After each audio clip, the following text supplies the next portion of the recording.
Welcome into the Hot Read podcast for Monday, July 31st. I'm your host, Easton Freeze, director of published content here at BroadwaySportsMedia.com. We're also brought to you by the 440 Podcast Network, and you can follow me on social media at Easton Freeze. I'm joined as always by producer JT, who you can follow on socials at JT_Runke. JT, how are you, sir? Happy Monday. Happy Monday. We're back in pads. We're here. We're here, Yes. man. We're so excited. And as Man. Logan in the chat almost got your entire intro just perfect there, which is a great reminder that you can join us via the Broadway Sports Media YouTube page to comment things like Logan did, which he just forgot that you could follow me also on Twitter. But besides that, he got it down to a perfect science. It is a science, and Logan, being one of the horsemen of the Hot Read apocalypse, knows he's listened to this show quite a bit, so he knows a thing or two about how we operate around here. Welcome in to all new or old listeners.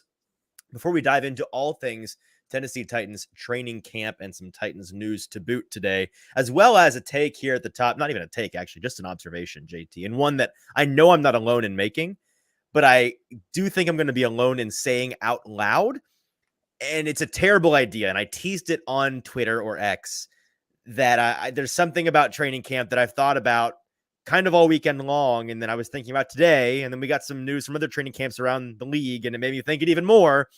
And it's like, oh, I shouldn't say it out loud, but here I am on the show today. I'm going to say it out loud.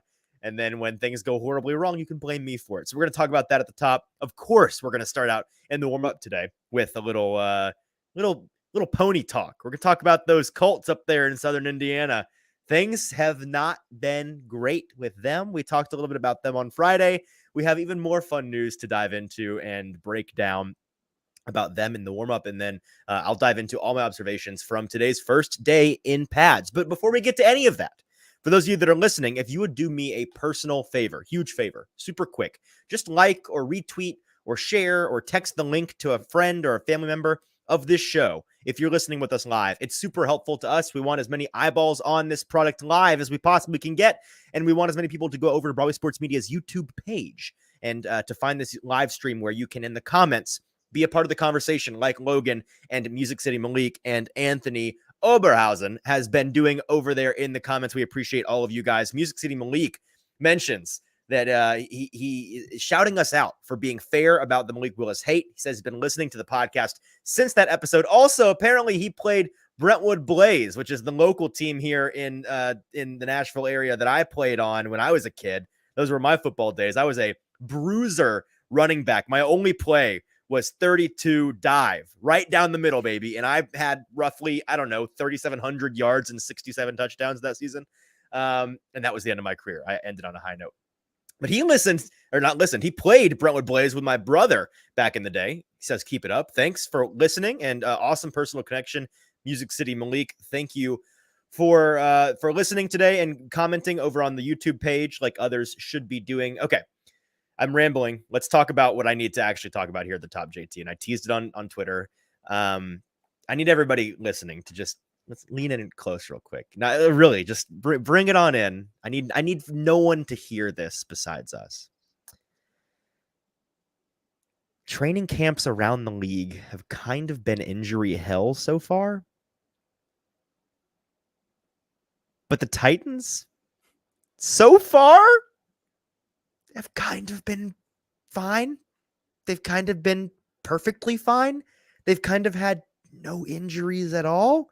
And we've been here in training camp for 10 seconds, I know, and there's like a whole month's worth of practices for this to age incredibly poorly. And that's why I said I didn't want to say it out loud because, again, one padded practice. But geez, JT, we talked about it on Friday. So many kind of high-profile injuries around the league already. A number of teams are in injury hell, and we're not even to August yet. And yeah, I just apologies to everybody. I'm so sorry. I know. It's inevitable, right? There's going to be injuries. There's probably going to be a significant injury, at least to a significant player on the team by the end of the month. And that is the only reason I bring this up. I'm so sorry. I'm just displaying all the hate in the comments, which I've brought upon myself. And knowing this, some starter will break their leg tomorrow in practice, and it will inevitably be my fault because of karma or something.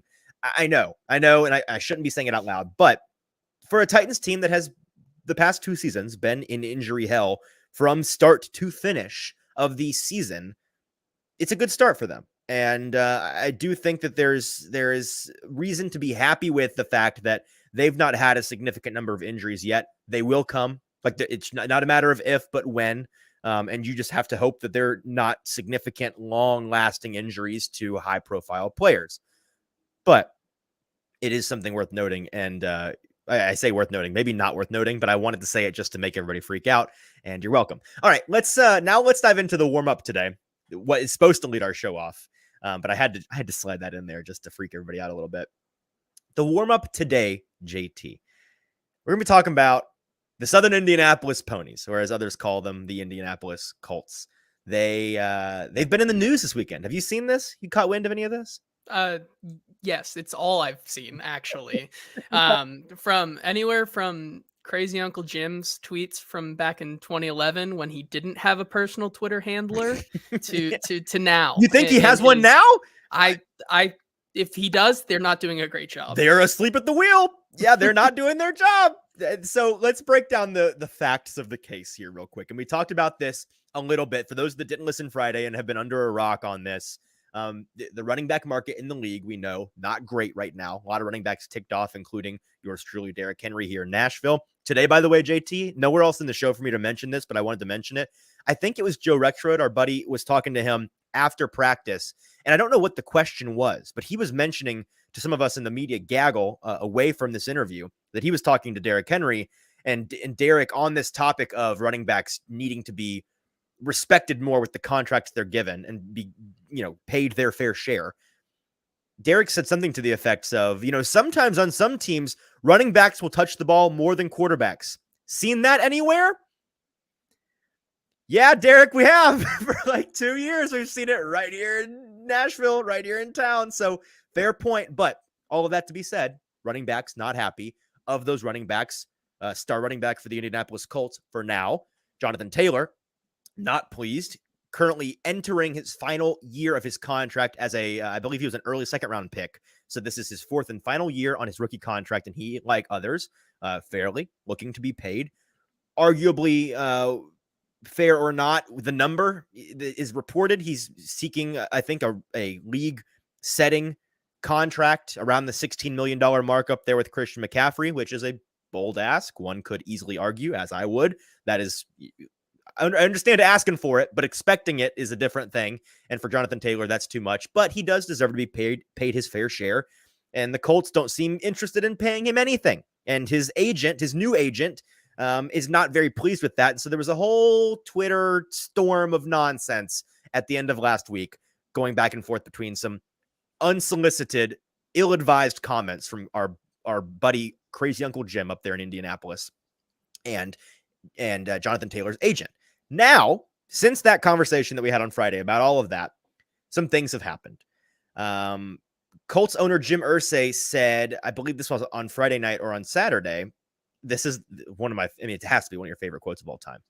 Quote, "If I died tonight and Jonathan Taylor is out of the league, no one's going to miss us. The league goes on. We know that. The National Football League rolls on. It doesn't matter who comes and who goes, and it's a privilege to be a part of it." He has such a way with words. He's a real wordsmith, isn't he? I don't understand what the point of that comment is. Again, unsolicited. Again, somebody in that building. I know he owns the team, but take this old senile man's phone away. It's hilarious for us, but horrible for a franchise that, and our buddy Mike Herndon pointed this out on Twitter either today or yesterday. The Colts have had 2 playoff appearances in the past 8 seasons, tied with the Jaguars for the least in the AFC South, during which period they have mismanaged a franchise quarterback into early retirement, hilariously botched multiple attempts to replace him. I believe this is now the 6th consecutive year the Colts have had a brand new quarterback to start week 1. And hilariously, they are now in a public pissing match with arguably their best player in Jonathan Taylor. And pissing match it is. Loudmouth owners, boys and girls, they never fail to disappoint, and occasionally they royally screw things up, like in this circumstance. Even further into this story, it felt like just when things got crazier, or just when things felt like they got the craziest, they got crazier, JT. A text to Albert Breer from Colts owner Jim Irsay on Jonathan Taylor's trade request. Man, my mouth is full of something other than words today. I'm very sorry. He said, quote, "We're not trading Jonathan. End of discussion. Not now and not in October." So it sounds like the Colts are both interested in paying Jonathan Taylor no money and also not interested in allowing him to go anywhere and do anything else besides play for the Indianapolis Colts. Another thing that came out, I think this was yesterday, JT, that was this is the craziest part so far. Who knows? It might get crazier. But did you hear about how apparently the Colts were now, or maybe are now considering putting Jonathan Taylor on the NFI non-football injury list to start the season? A list, if you are placed on, you don't play all season and you are not paid all season. You are, it's an injury outside of the terms of your contract. It's a non-football injury, and therefore you are owed nothing by the team and you are unemployed for the next year. That's something that they reportedly were looking to do based on a report from Stephen Holder, the ESPN reporter up there in Indianapolis. He tweeted this out yesterday. Sourced to ESPN, Colts running back Jonathan Taylor reported to training camp complaining of back pain that was deemed to be from a pre-existing issue. The team is now considering placing him on the non-football injury list, which could result in him not being paid for the regular season. But then Jonathan Taylor, less than an hour later, tweets out, 1, never had back pain. 2, never reported back pain. Not sure who sources are, but find new ones. Okay. So okay. What's going on here? The Colts are apparently saying, "Oh, you want $16 million a year? How about $0 a year?"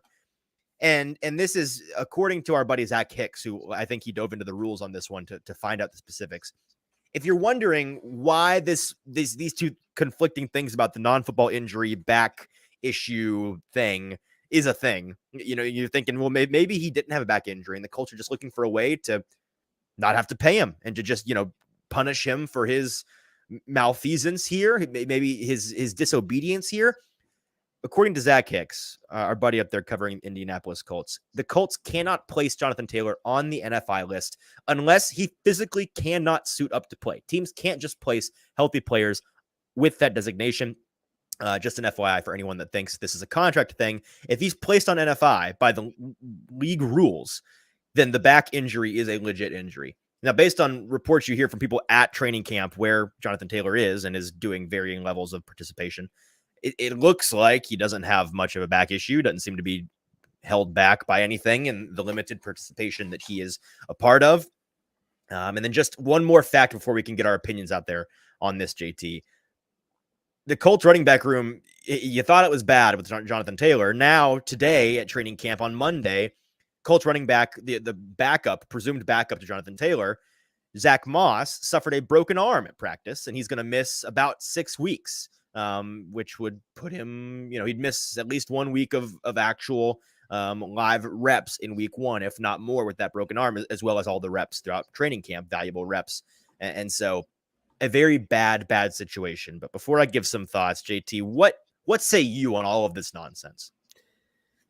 It's Evan Hull season, apparently. Evan Hull, come on down, because apparently you are the next Colts running back. I've already seen some other guys in the Colts media space kind of being like, look at all this Evan Hull tape. We're so ready for Evan Hull, like in the fallout of this Jonathan Taylor kind of nonsense. And I think, to be honest, it's kind of maybe a little bit overplayed on both sides.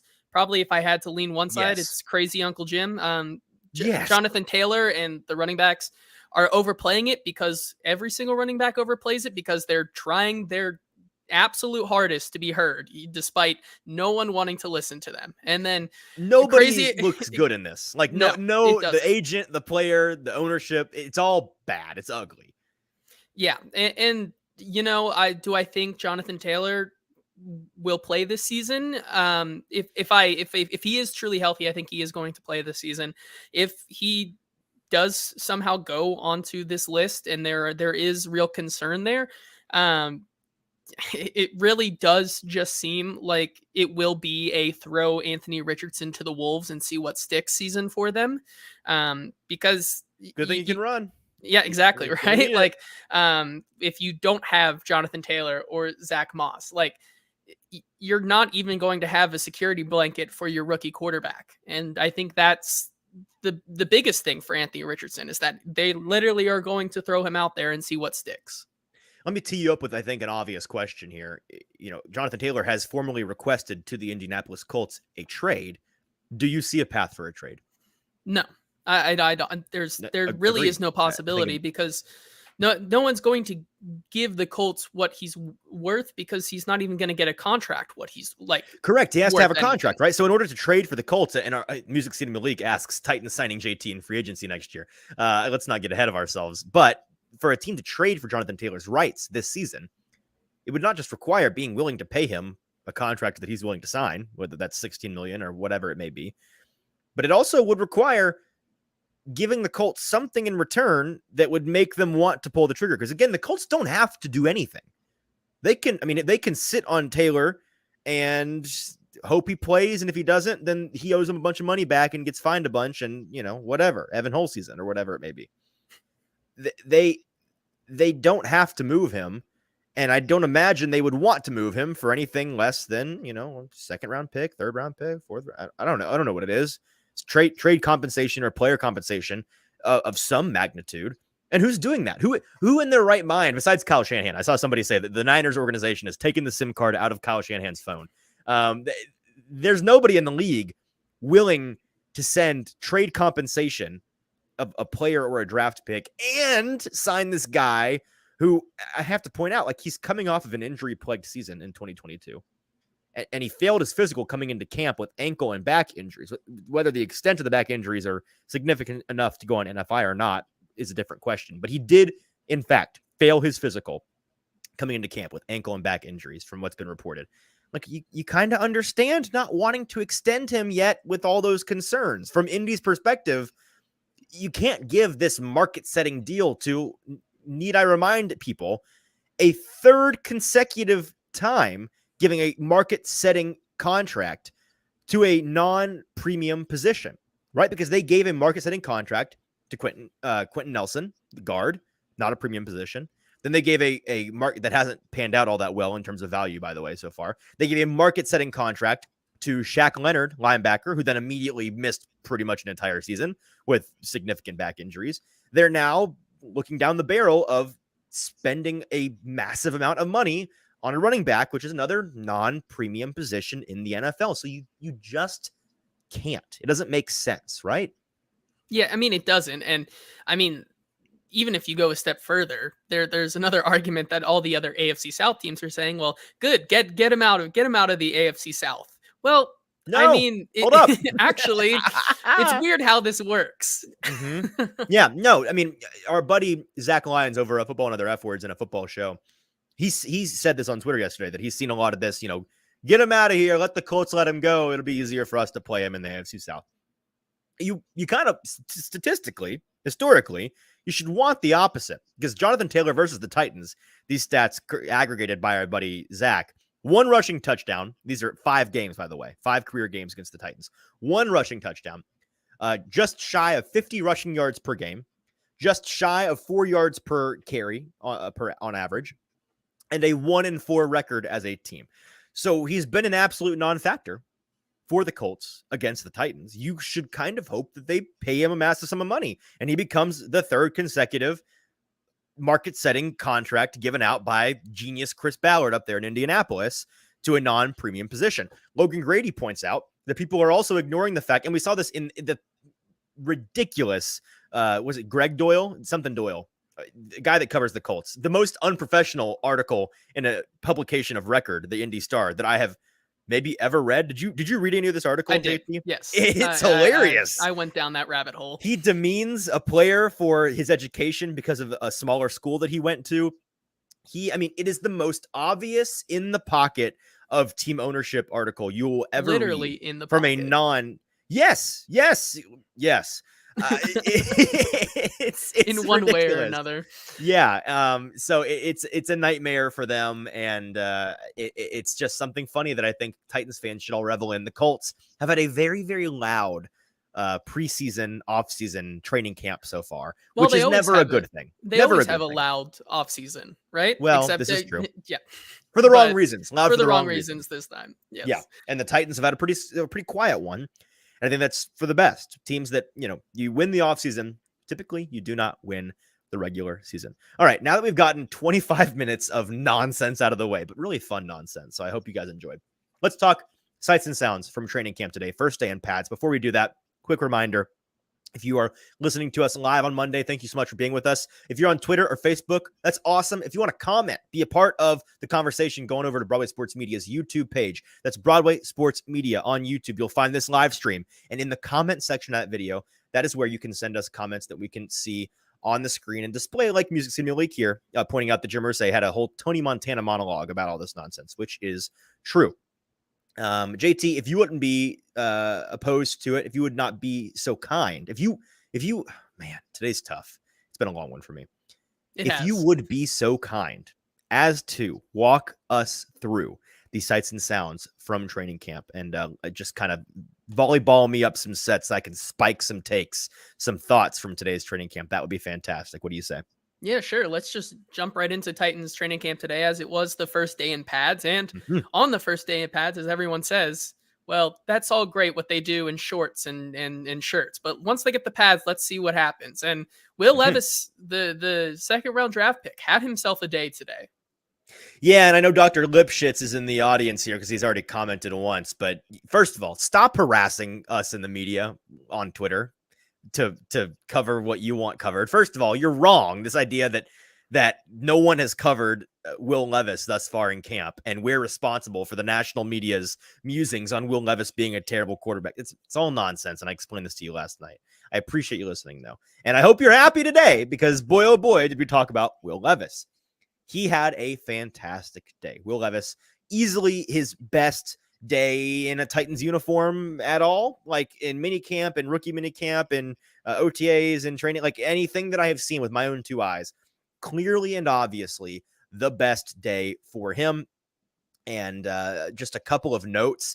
He started off his heater in 7-on-7 drills, 3 straight dimes to Justin Rigg, Treshaun Harrison, and Reggie Roberson for 3 consecutive touchdowns, all from like 20 plus yards out. So bombs, well, not bombs, but lasers, should we say, in that long red zone area, and a situation where kind of everybody is just like, well, the whole camp is just, whoa, okay, all right, here we go. This guy's it's hot today. What's going on? I think on the total for the day, he had something like 5 or 6 total touchdown passes.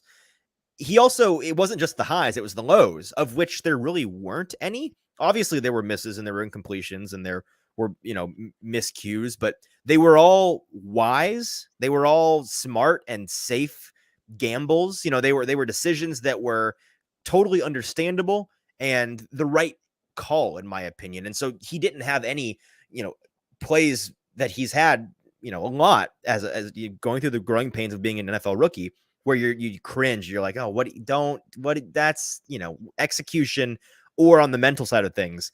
He didn't have many massive miscues today. Thinking back on it, talking to our buddy Sam Phelan at the end of the day, like, what was the worst thing you saw from him today? Like kind of, he's like a beat late on a throw to the corner of the end zone, didn't get it there in time, had nice touch though, and put it out of the reach of the defender. Like that's kind of the worst you could come up with for him. And so it was a really, really good day in that regard. We talked to him kind of at length at the end of the day after he signed a number of autographs for a lot of the fans that were there in attendance today. I wanted to share a couple of clips from that discussion. The first of which was, actually, this isn't a clip, but it's something he said that I thought was worth mentioning. We asked him just what the experience has been for him so far in training camp and how things have been going. He said that the days have felt short and long at the same time, and explained that they're really beating a handful of things a day to death behind closed doors in that building, trying to iron things out and get them right to get them perfect. This first clip that I want to share, we asked him about how, transferring in college, because he started out behind Sean Clifford, quarterback for the Green Bay Packers now, up there in Pennsylvania at Penn State. He then transferred to Kentucky before his junior year. We asked him how transferring in college may have aided him so far in adjusting to the newness of his NFL career. Here's what he had to say. I think even just in the warming up and just in indie periods that you could tell when the ball is really coming out of your hands well. So, I mean, today I actually didn't think it was one of. Yeah, I think that's the part of it that was probably the most difficult. Like transferring and going into a new building with 100+ new names and faces, like that's hard as it is. And I think as a rookie, on top of learning a playbook and everything, that's probably the biggest adjustment. And even more so as a quarterback, when you're a guy that you got to know everybody in the locker room and you got to have those relationships with. So I mean, you got to embrace that part of it. This is a family sport. You got to play it as a family. You play it as a team. There's got to be a sense of love amongst everybody. So I mean, already got a bunch of love for everybody in this building. You just got to keep building on it. And that makes sense. Having to go in college, from college to college, learn really, I think, a lot more new people in college than you are having to learn in the NFL. There's probably more, personnel, staff you have to get acquainted to in the NFL. But in terms of your teammates, having that transition in college, having gone through that and learned from that situation where you're trying to get acclimated to the team, learn the playbook, learn what your coaches want from you, learn the skill sets of your players, but you're also your teammates rather, but you're also trying to, interpersonal relationships, develop rapport with other guys. That's difficult to do on the fly. And so that's something that I think is reasonable for that to be an experience he is drawing on now in the NFL. We then went on to ask him this clip that we accidentally started playing. Let's go ahead and play that one. It's one where we asked him about, are there some days on which you just, you get out there and if you're a golfer, I think you can relate to this. Some days you get to the driving range and you take 2 or 3 practice shots and you're just out of the gate. You're like, oh, baby, we're striking them clean. We're striking them pure. We're striking them straight. Like I'm on today. I don't know what it is. You're just on that day. Is that a thing for, an NFL quarterbacks? You get paid a lot of money to be on every day. Like you don't get bad days excused in the NFL if as a quarterback getting paid millions and millions of dollars. But do you kind of feel that way some days out of practice? Here's what he had to say. I think even just in the warming up and just in indie periods that you could tell when the ball is really coming out of your hands well. So, I mean, today I actually didn't think it was one of those days, but ended up having a decent day throwing. But you do have those days where you feel like you got a little bit more control over the ball, at least personally. And those are the days where you want to really focus on, all right, well, what am I doing with my mechanics? What am I doing with my throwing motion today? What do I feel myself doing so that when I get out here tomorrow, I can do that again. So when you do have those good days, it's important to watch that film and see why it was a good day. The last clip I want to share is a question we asked him that former Titans legend Nate Washington took issue with on Twitter, and I had to make clear I didn't ask this question. I just recorded it and put it online. But we did ask him about, being the third string guy technically right now. And we're going to talk. The reason I want to bring this up is because I want to talk about not to rain on the parade of today, the National Will Levis Day, but there is some nuance to be had with this performance and with this situation. As the third string guy, do you conduct yourself a little bit differently? How does that look as a guy that's supposed to be a leader of men, a leader in the locker room? You're the quarterback. You're the future if things pan out the right way. But you're the third string. You get 2 quarterbacks, 2 other leaders in front of you. What does that look like? Here's what Will had to say. But I mean, I still carry myself the same way like I would as if I was the starter. But it's kind of similar to I'd say like back in my position at Penn State. When you're the backup, like there's a certain way of going about yourself to still be a leader, but not step on the toes of the guy that's got the job, which is Ryan, obviously. So I'm just finding ways to do it the right way. Just be someone in the locker room that can bring the team along, and to just do what's asked of me at the position with a good attitude.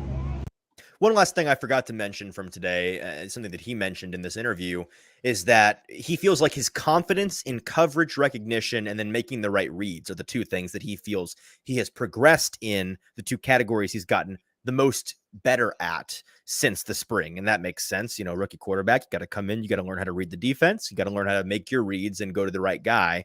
And that's what he is working on doing right now. But I wanted to bring up being a third string because, and again, not to rain on the parade of the performance.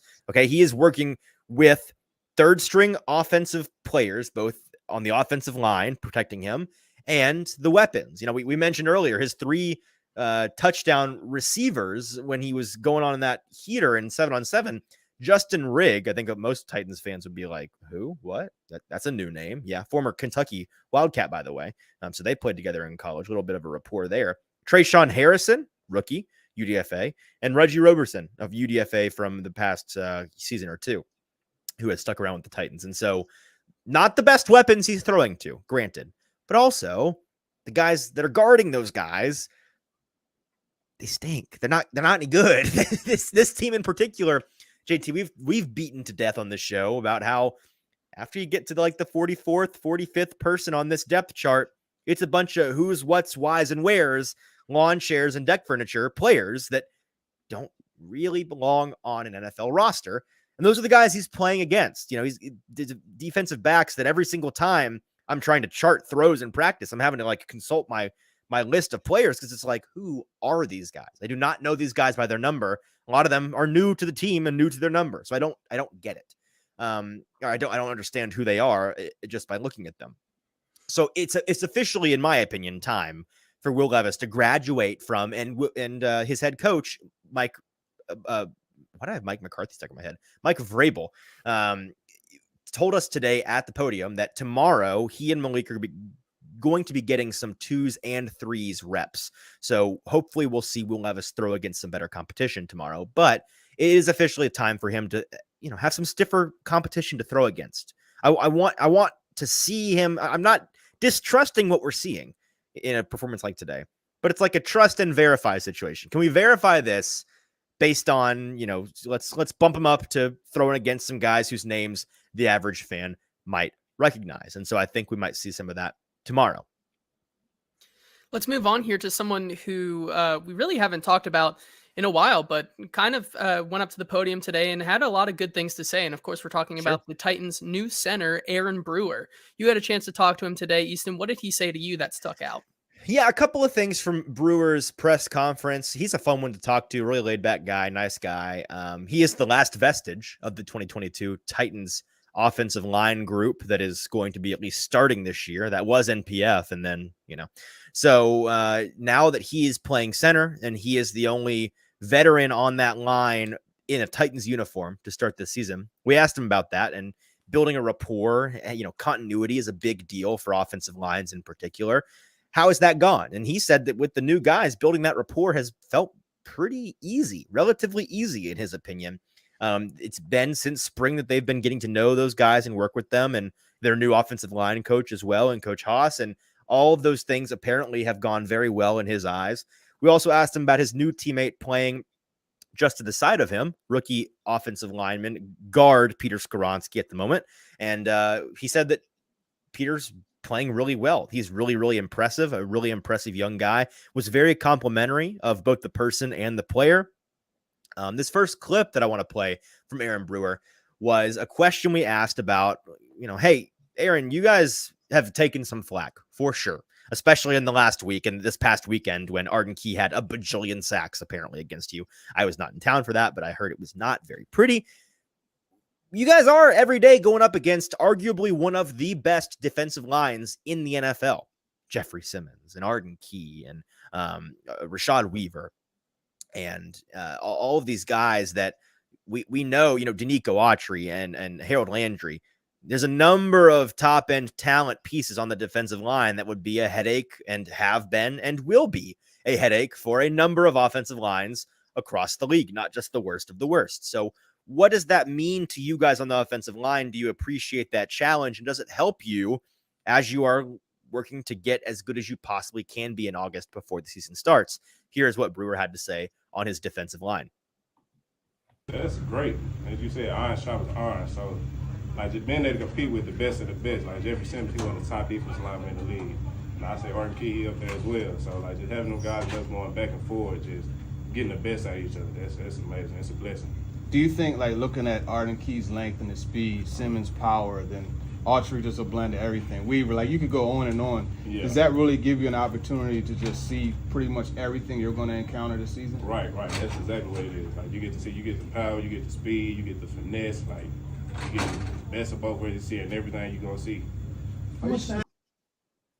The next clip, the last clip I wanted to play is the best one from him today, and certainly the most interesting thing that I think he had to say.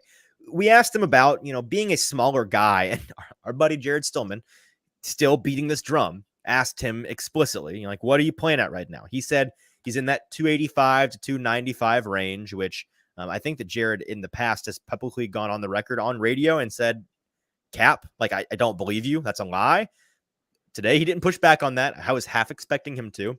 But if you just look at the guy, it seems pretty reasonable, pretty obvious. Like, yeah, that's probably right around where he is. But that is a slightly undersized lineman by the average. Most linemen are in that 300, they're a $3 bill at least, and he is not quite there. He says he's been there before, but he likes to play at this weight just under because he does, he mentioned this in the press conference as well. One of his best traits is, and something that he's able to do because of his smaller frame compared to other linemen, he can kind of slip through the line a little bit easier, get to that second level. He's got the speed to do it. One of his superpowers is being a really speedy, shifty, athletic offensive lineman and be a pulling lineman in the sense that in the run blocking game, you can get some really, really dynamic blocking schemes to work well and get Derrick Henry and company really rolling downhill in a hurry. All of that being said, we asked him, playing the center position this year after coming off of a season at guard, is playing as a slightly smaller lineman at the center position easier to you than playing slightly smaller at the guard position? He said absolutely and explained why in this clip. At guard, like, it's in contact every play. You got the 3 tags, 2 odd, like, you get there every play. So when you have there in the middle, like, you kind of assisting people. You got your big nose guard to develop with. You pulling the ball, so you setting the tempo for everything. So it's a little different. And that makes total sense. The ability to not have to, we talked about this a lot last year, JT, when he was playing alongside Dennis Daly, the train wreck himself. That was a situation where there were a number of times he couldn't just focus on his situation. He had to try to help the tackle on the outside. And he just simply, as a player, as a specimen, as an athlete, he's not really equipped to do that. And so that's something that I think he's going to be in a much better shape with Daniel Brunskill to his left and Peter Skoronski to his right. Or take that, flip it.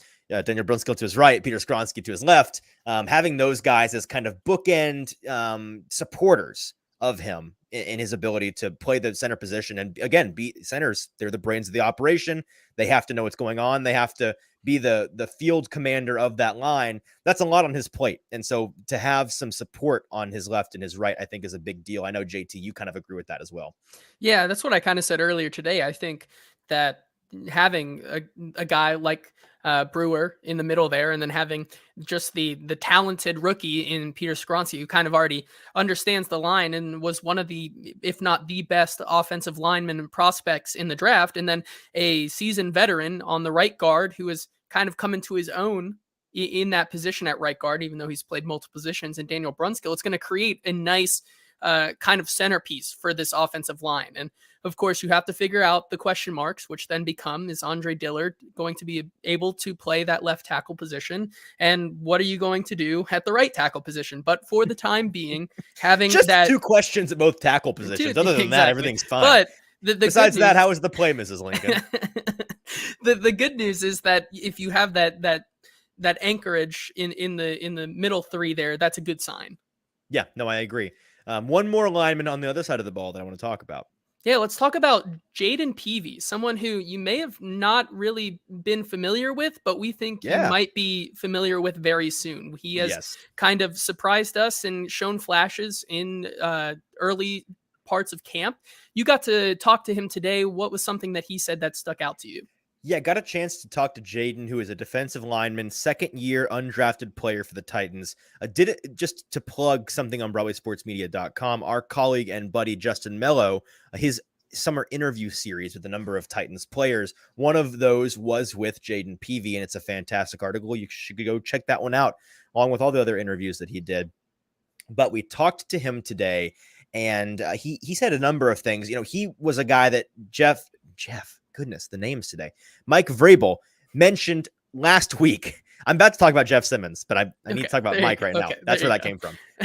Mike Vrabel mentioned as one of his offseason award winners last week, and that was something that I think people were caught off guard a little bit by. Something like Jaden Peavy, that's okay, interesting.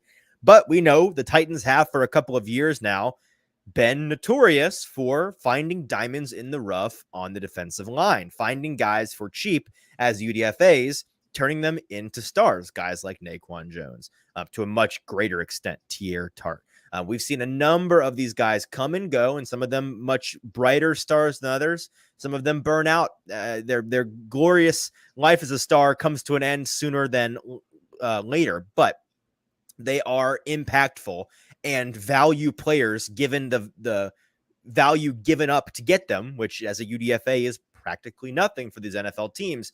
That's a big deal. And we spoke to him as a guy that we think is going to be one of those guys this year. He's certainly somebody that I have circled in red pen as this might be the guy, by the end of the year who has 5 sacks. And you're like, hang on, where did this guy come from?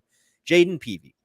Length is the name of the game with him. And he is somebody that works really well with a guy like Jeffrey Simmons, I think, because their skill sets match each other pretty well. Differently than that of Tier Tart. And the biggest reason why, unlike last year when PV came in at a 325, his weight, he talked to us today, and this is this first clip, JT, about how, just kidding. I don't have a clip on this. I'm just going to tell you. He came in last year, golly. He came in last year at 325. He is now down to 308. And we asked him why. He said he's big into cycling now, big biker. He's a guy that looks different. Him and Tier Tart last year, they'd stand side by side and they, look relatively the same. This year, not as much. They look like different archetypes of players. We asked him about being an undrafted player and the chip that puts on your shoulder. He talked about how his room pretty much is Jeffrey Simmons and then a bunch of undrafted guys in Tier Tart and Naquan Jones and all of those types. And so that's something that they pride themselves on and enjoy, trying to collectively prove to the team and to the league that their draft position or lack thereof does not matter. He was very amped, and everybody was amped about this, but he particularly in his interview was amped about getting into pads today. And no, Logan, I did not drink before podcasting. I'll drink after podcasting because of how this has gone. But he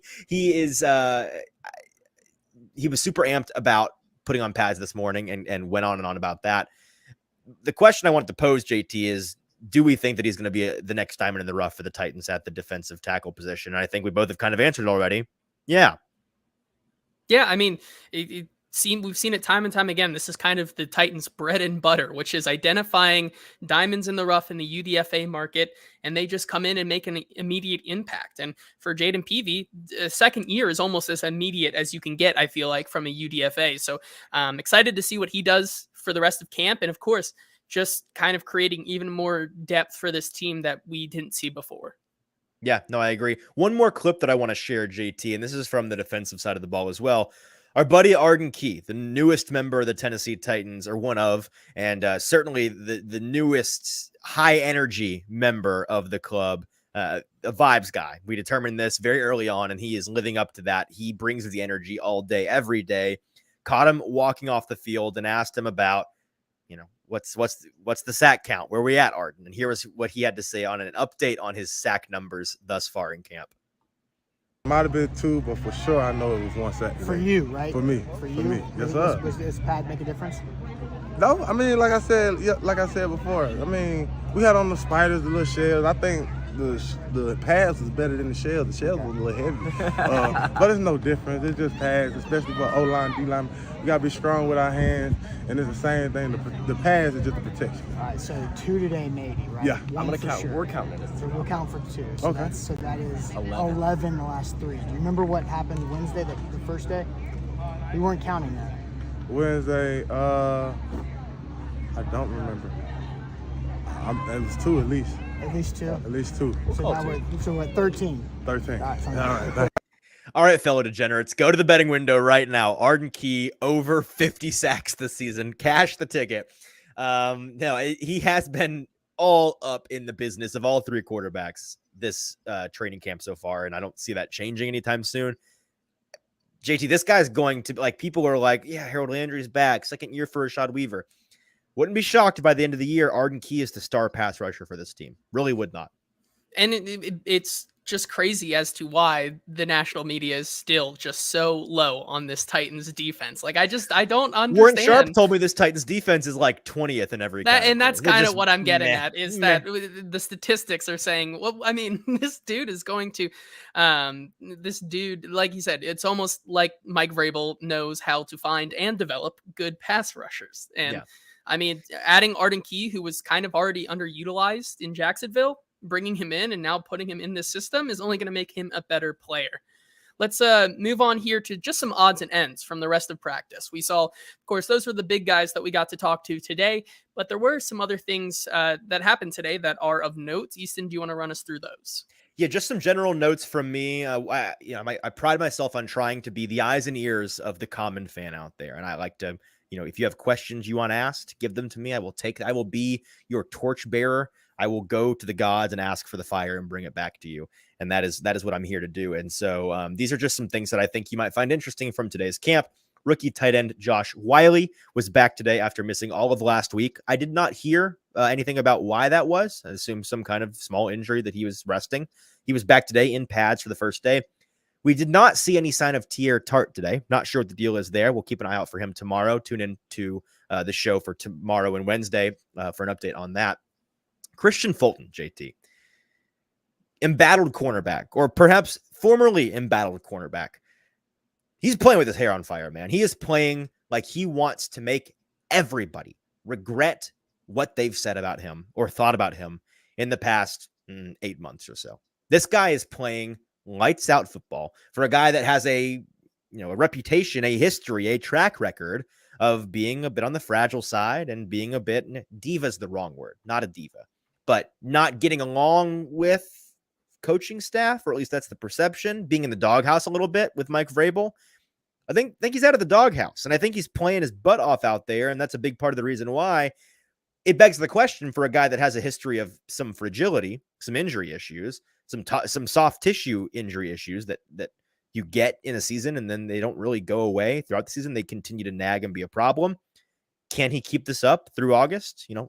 Prove us wrong. So let's see it. Let's see it. I will be thrilled to report that he is fine and is playing at this level all through camp and is ready to go into the season at this level. But I do think that it's fair to question whether or not it's sustainable. But for the time being, man, he's playing his butt off. In the kicking competition, we got all Caleb Shudak today, which makes me think tomorrow will probably be all Trey Wolf, but we will see. For Shudak today, he was good from 33, 34, 34 again, 42, 46, 52, and 54.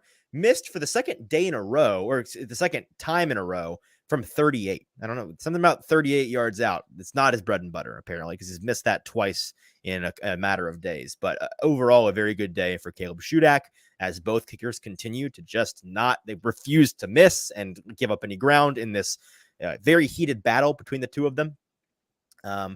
Titans quarterback Ryan Tannehill opened 7-on-7 with 3 straight completions, starting with Treylon Burks across the middle. But then new cornerback Sean Murphy-Bunting picked him off in the corner of the end zone, a pass that was intended for Treylon Burks. So the first time I think in camp we've really heard anything from Sean Murphy-Bunting. Got his hands on the football for the first time in a while, and I heard him saying after practice to some media members that he was excited to get his hands back on the ball, and it felt good, and he felt good.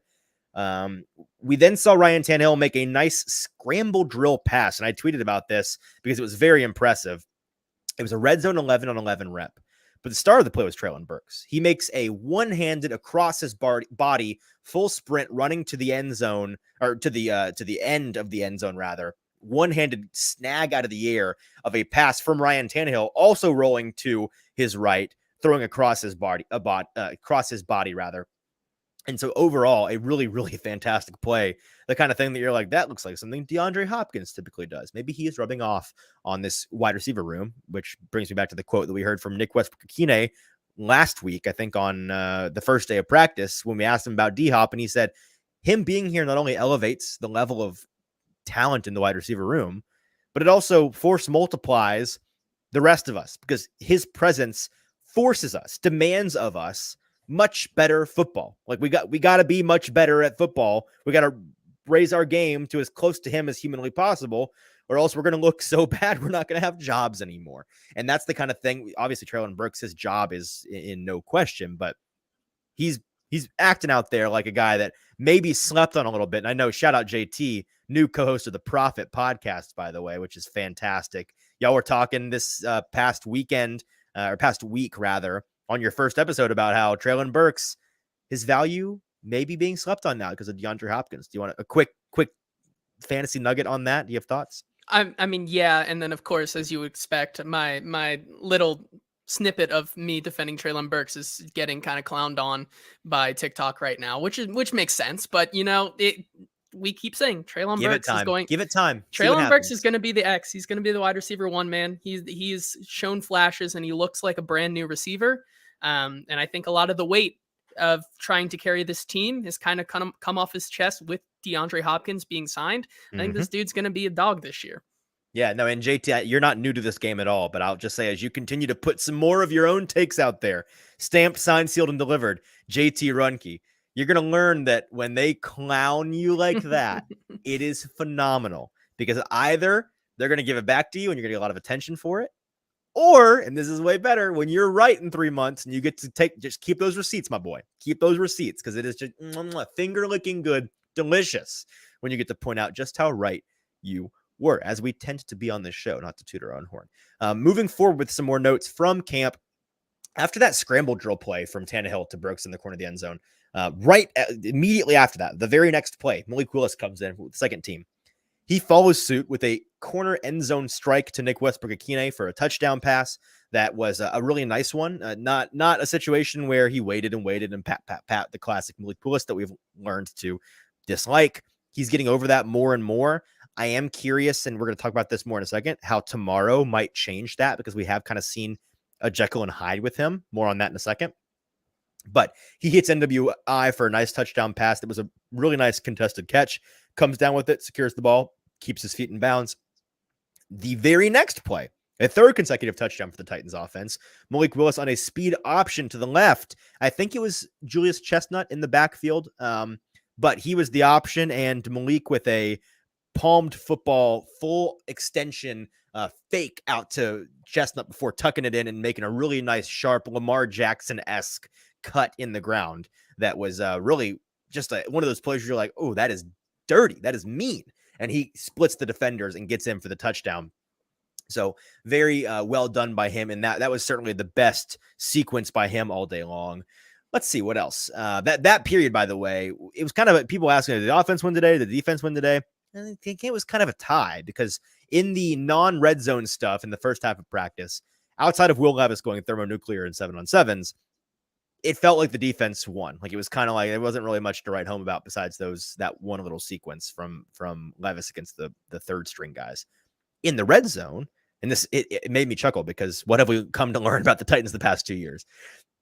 Their offense might suck, but in the red zone, they're going to score touchdowns. It doesn't matter how bad the defense or how bad the offense is. In the red zone, they're going to score touchdowns. And today in the red zone drills, they were tearing it up. The offense certainly won those. So I think it was kind of a 50-50 proposition. That was the much better period for the Titans offense in the red area.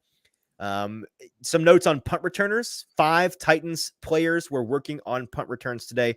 Kyle Phillips, Mason Kinsey, Treshawn Harrison, Kyrus Jackson, and Gavin Holmes. So basically, 3 of the rookie wide receivers in Harrison, Jackson, and Holmes, Mason Kinsey, who's just kind of always around, and second-year player who we saw, I've defended as a punt returner last year, in Kyle Phillips. So the ultimate note there is the Titans still have no idea what they're doing at that position, but they're figuring it out, so we'll keep an eye on that. And then tomorrow's practice, just to let everybody know and to kind of preview tomorrow's show, which we're going to do live at some point on Tuesday. We'll let you know. You'll have to follow us on Twitter at Hot Read Podcast, at Hot Read Pod, in order to get the update on the exact timing, probably around the same time. But we are going to talk about practice tomorrow again with potentially a guest. We'll see. And it's going to be an interesting one, because Mike Vrabel explained this to us at his press availability today. So far in camp, they have been doing everything very scripted, very on schedule. Like they're giving the players before practice, the day before or whenever, hey, here's what we're doing, each play, what you're doing, what your assignment is, where you are, when, what, where, and why, right? Like, this is exactly what you're going to do. We're going to prescribe it to you. There's no guesswork. There's no surprises. It is all there. We're not throwing anything at you on a last-minute basis. Tomorrow, the Titans are, I think tonight, going to be giving all of their players a mock game plan. The kind of thing that you would have for a football Sunday, where this is what the game plan is. We're gonna install it, and mentally before practice, they're gonna know what is on the menu. So it's kind of like, have you ever been to a really fancy restaurant, JT? And it's so fancy, or it's so specific that it's like, this is what you are getting for your first course. It may be like at a wedding. It's like, this is your first course. You don't get a choice. Your second course, your dessert. Like, it's prescribed for you. That's what it's been for the Titans so far. Tomorrow, they're getting a menu. There's a number of things on that menu, and they don't get to order what's on the menu. The coaches get to order what's on the menu. So it's going to be thrown at them in the moment. You're giving Will Levis in the headset the play call. He's not expecting it until you tell him. And so he's got to figure it out on the fly and be able to execute in that moment. Same deal with Malik Willis, same deal with Ryan Tannehill. That's going to be really fascinating to watch, especially for the younger two guys, and to see how they handle that. Because like I mentioned a minute ago, with Malik, we've seen him this offseason in particular, unlike last year, in scripted situations, when things are on schedule, when things are going according to plan. He's done a very, very good job acting on what he's supposed to do, and getting the ball out quickly, and avoiding his tendencies to pat the ball and wait too long and take off running when he should be letting it rip. Will that stick around when it's more live bullets? Like when it's a more off script situation tomorrow? That's what I'm fascinated to see if he kind of reverts back to his old self in that way. And we'll certainly be talking about that tomorrow. Before we get out of here, I want to address a couple of the comments here. Music City Malik says that he heard he was juking some dudes out of his boots. I'm sure he's referring to Malik Willis. Yes, he was today. His rushing was on display. His rushing prowess was certainly there. Logan pointing out the 707 doesn't matter who won the net drill. I don't think there was a net drill today. If there was, I was not there for it. I showed up a tad late today because I just got back in from Vegas over the weekend and was up at the airport last night at like 2 a.m. And then Lawson Blazik. Lawson, what's up, my man? He says he missed what I wanted to tweet. Long story short, training camp has been injury hell for everybody but the Titans so far. They've not been injured yet. So that was the take essentially. And I recommend you go back to the top of the show once we are done live here in a minute, because we do go into depth a little bit more about the significance of that. But JT, before we get out of here, just a couple of things in Titans news that I'd like for you to hit on. So without further ado, let's throw it over to producer JT with the news. Yeah, let's talk about a couple of options that the Titans have either acquired or missed out on at the right tackle department. Of course, we learned last week that the Titans, or about a week and a half ago now, the Titans did in fact work out veteran right tackle George Fant.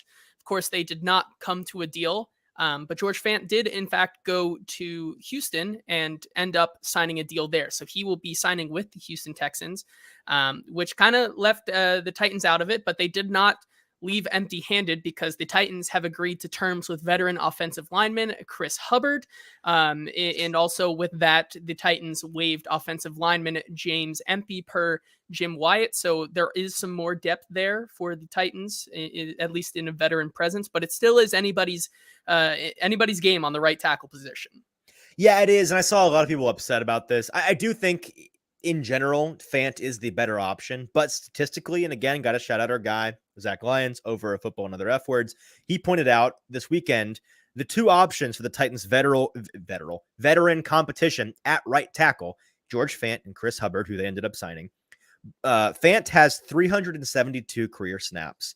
Hubbard has 392 career snaps. And by the way, this is pass snaps, not rushing, just passing. Fant, 5 sacks to Hubbard's 4. Fant, 8 QB hits to Hubbard's 5. Fant, 14 quarterback hurries to Hubbard's 16. And Fant's 27 total pressures to Hubbard's 25.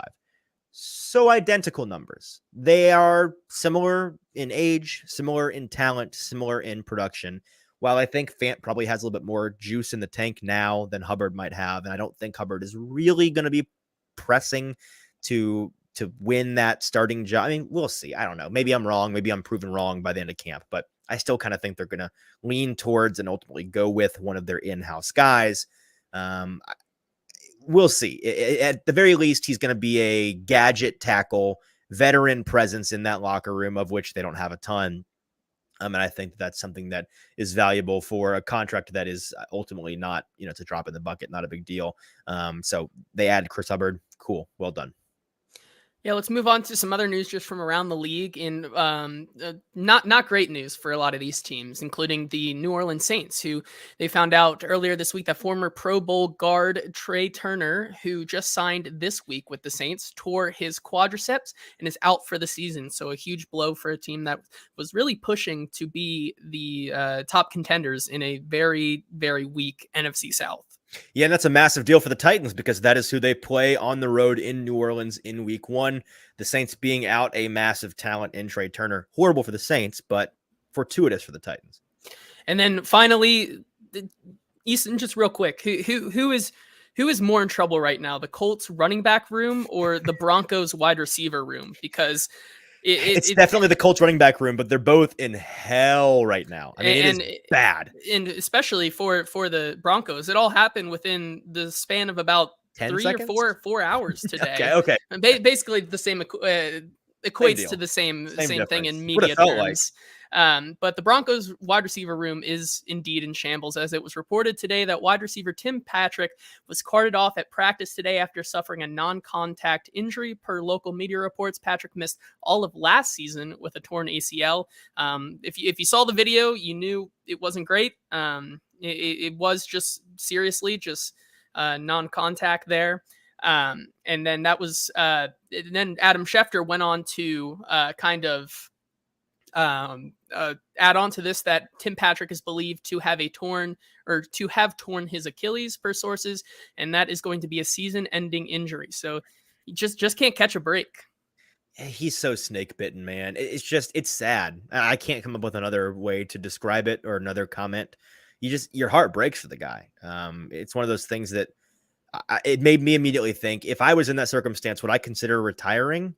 You got so much left in the tank, but how much rehab can you do? How many years of your career can you spend on the sidelines trying to get back just to be sent right back to the gulag immediately upon returning? It stinks, and I feel really bad for him. And it's a blow for the Broncos wide receiver room, which feels like on paper every year is really deep. But by the beginning of the season, it always feels like they've lost enough guys to make it a question mark all of a sudden. Yeah, and then to go even further onto that, wide receiver KJ Hamler announced earlier today that he has been diagnosed with pericarditis, which is a mild heart irritation. He said his chest was hurting during workouts and was diagnosed when he went to get it checked out. As serious as it sounds, he actually won't miss too much time. It's being reported that he'd miss weeks not instead of months. However, the Broncos do indeed look like they will be waiving him with kind of the designation that he is unable to perform right now, but do have interest in bringing him back. I think it's a procedural thing, the waiving, because they do seem interested in bringing him back. But yeah, that is a Broncos wide receiver room that is in some peril right now. Certainly not a fun situation. And that's going to do it for today. All right. Thank you, JT. That is JT with the news. And with that, we are done today. Thank you to everybody who tuned in. Before we go, just a couple of things. Logan wants to ask net money in Vegas. Logan, and just much to the dismay of my buddy JT here, who made fun of me incessantly via text, and fairly so. I went to Vegas. I got to go home and eat something, I guess, because I'm so hungry I can't speak straight. I went to Vegas for the second time. This was my second trip. Both times I have not drank anything, and I have not bet a single dollar on anything, and for various reasons. The first time, to be fair, I could not legally do either of those things. The second time, the reason that I was there, I won't get into it, but I was on business. I could not be doing any of those things, and so that was a situation where I had to just watch all the others have fun in Vegas, and I had to be a professional. And so maybe third time's the charm. Maybe I'll get to go out there and have some fun with maybe you and I go out there, JT. Maybe we win so much money in the Best Bet Gauntlet this year. We have a celebratory trip to go win even more in Vegas. We'll have to see. Maybe. We'll see. We will be back tomorrow live at some point. Our Wednesday show. Again, we are back to Monday, Wednesday, Friday. And today's show we did live on Monday simply because I was not here for practice the past 2 days. And I knew with practice today in pads, people would have interest in hearing this. And so we went live this afternoon. But typically, first thing Monday, Wednesday, and Friday morning is when the podcast and YouTube video premieres. But we go live for a lot of Wednesdays and Friday shows on Tuesdays and Thursday afternoon around the same time. So tomorrow we'll be live talking about the second day of padded practice, potentially have a guest on. We'll have a number of things to say, and it'll be an interesting one for sure. Make sure to tune in with us for that. If you're not subscribed, wherever you do listen, whether it's YouTube or the Apple Podcast or the Google Play Store, make sure to go do that. Make sure to subscribe to the show. Very helpful to us if you can go and do that. And if you wouldn't be so kind as to leave us a 5-star review, that would be super nice. If you leave a 5-star rating and review, writing, whatever you'd like, we will read it out on the show on air, and we'd be happy to do that. And it's very helpful to us if you leave that 5-star review, helpful for us to sell things and whatnot. So yeah, as Logan says, if you're not subscribed at this point, seek help. You should be. The U.S. Surgeon General recommends it. It's good for your health. It adds a couple years to your life. All these things very beneficial to you as well as getting to know more about the Titans and getting smarter, not listening to certain bozos on the radio that want to give you takes in 15-minute segments. Come listen to people that have time to really explain things and the nuance of them. That's what we try to do here on this show. All right, JT, I will talk to you again tomorrow. I'll talk to all of you fine people again tomorrow. Until then, for producer JT, I'm your host, Easton Freeze. This has been the Hot Read Podcast. Have a great rest of your evening. See you tomorrow.